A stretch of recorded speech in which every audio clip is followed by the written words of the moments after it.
Ali Khamenei இருக்கார்ல, Ayatollah Ali Khamenei, அவர் வந்து வெறும் சுப்ரீம் லீடர், ஈரானோட தலைவர் மட்டும் கிடையாது, ஒட்டுமொத்த உலகத்தில் இருக்க சியா முஸ்லீம்களுக்கு தலைவர். அவர் வந்து ஒரு இமாம். அந்த மாதிரி எடுத்துக்காட்டுக்கு சொல்லணும்னு பார்த்தீங்கன்னா, இப்போ எப்படி நம்ம புத்தர்களுக்கெல்லாம் வந்து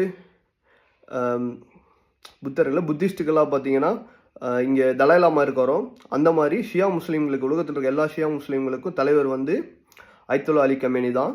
இப்போ எடுத்துக்காட்டுக்கு பார்த்தீங்கன்னா ரோமில் இருக்க அந்த ரோமன் கத்தோலிக்ஸ்லாம் அங்கே இருக்க போப்பாண்டவர் வந்து எப்படி தலைவரோ அந்த மாதிரி. இப்போ அயத்துல்லாவுக்கு ஏதாச்சும் ஒரு நடக்குது, அவர் உயிருக்கு ஆபத்து வருதுங்க பட்சத்தில் அது வந்து ஈரானோ இல்லை அந்த கல்ஃபோட அந்த பிரச்சனை நிற்காது. ஐரோப்பாவில் இருக்கிற சியா முஸ்லீம்ஸும் சரி, இல்லை உலகத்திலே 2வது அதிக சியா முஸ்லீம் கொண்ட நாடான இந்தியா மற்றும் அடுத்து இருக்க பாகிஸ்தான், அமெரிக்கா போன்ற நாடுகளில் பெரிய லெவலில் இதோட தாக்கம் இருக்கும்.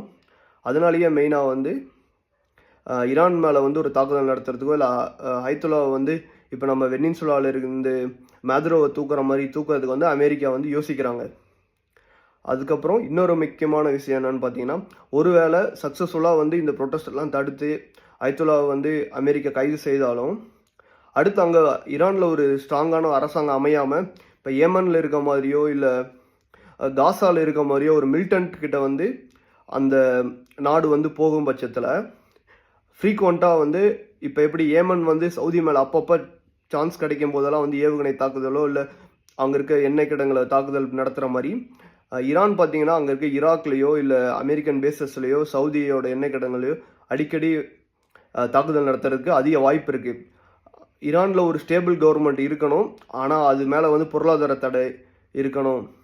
அயத்துல்லா அலி கமேனியை வந்து இந்த நாட்டை வந்து ஆட்சி செய்யணுங்கிறது தான் வந்து மிடில் ஈஸ்ட் இருக்க பெரும்பான்மையான நாடுகளோட ஆசை. அதனால தான் இன்னைக்கு கடைசியாக ட்ரம்ப் வந்து ஈரான் மேலே தாக்குதல் நடத்துகிறாங்கிற தன்னோட எண்ணத்தை வந்து கைவிட்டார்.